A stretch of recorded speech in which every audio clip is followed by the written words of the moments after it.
a traditional business. Oh, di ba? So, to end this, always appreciate na you are in a hybrid business plan. Yung kapital na nilabas mo, dalawa. No? Anong sabi ko kanina? Businesses that will make an impact in the future. Ano uli yun? Franchising and MLM. Kung wala ka dito, papangarapin mo magkaroon ng sarili mong franchising business pero mahal. And marami naman pumasok ngayon na nasa ibang kumpanya na nasa isang MLM business. But dito mo mas ma-appreciate. Yung pinasok mong kapital dito, yung negosyong nilabas mo, jackpot ka dito, hindi mo kailangang mamili. Kung alin dyan. Dalawa pinagsama, magkasama. Coach, what if ayoko ng MLM? Ayoko talaga. Hindi wag. Sino ba ang pumipilit sa'yo? Di ba? Gustuhin to. Di ba? Hindi mo naman kailangan karirin, di ba? Hindi mo naman, kung ayaw mo, wag.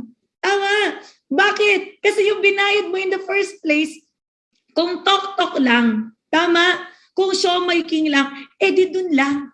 3%, 7%, may income ka na sa bawat delivery bookings. Sa siomai king, kaya ka nang buhayin yan kung kakaririn mo yung pagkain. Tama?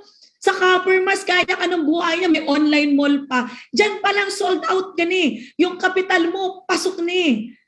Kaya lang yung multi-level marketing, guys, kung ayaw mo, wag. Hindi kailangan pilitin. Ang tawag ko dyan, para kang umorder ng bulalo. Pagbigay ko sa iyo ng bulalo, kinain mo. Dahil gusto mo. Ang hindi mo alam, after mo kumain ng bulalo, hahainan kita ng blueberry cheesecake. Nasa iyo kung gusto mong kainin. Kasama na yun sa binayaran mo. Pwede mong tanggihan, pwede mong kainin. Yun ang multi-level marketing. You are not by force na gawin ito. Tama? Hindi. Bakit? Niloko ka ba? Sinabi ba na, ay, tok-tok, pumasok ka ng tok-tok. Tama? Mag-franchise ka ng tok-tok. Tapos pagkapasok mo ng tok-tok, walang training ng tok-tok. Wala palang nag-e-exist na app ng tok-tok. Wala palang nag-e-exist na siomai king.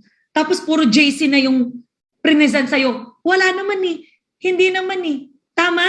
Hindi ka niloko in the first place kasi kung ano yung binayaran mo, nag-e-exist.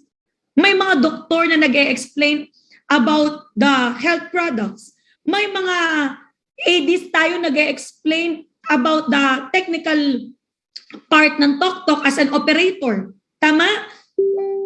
May nag-e-exist tayo mga pagkain na nakakain mo. So definitely, hindi siya scam. Hindi ka niloko dahil yung binayaran mo nag-e-exist. May serbisyo na nandyan. Tama? Hindi nga lang siya perfect. Agad-agad, di ba? Kasi wala mong perfectong kumpanya. Tama? Pero ang point dyan, lahat nag-e-exist.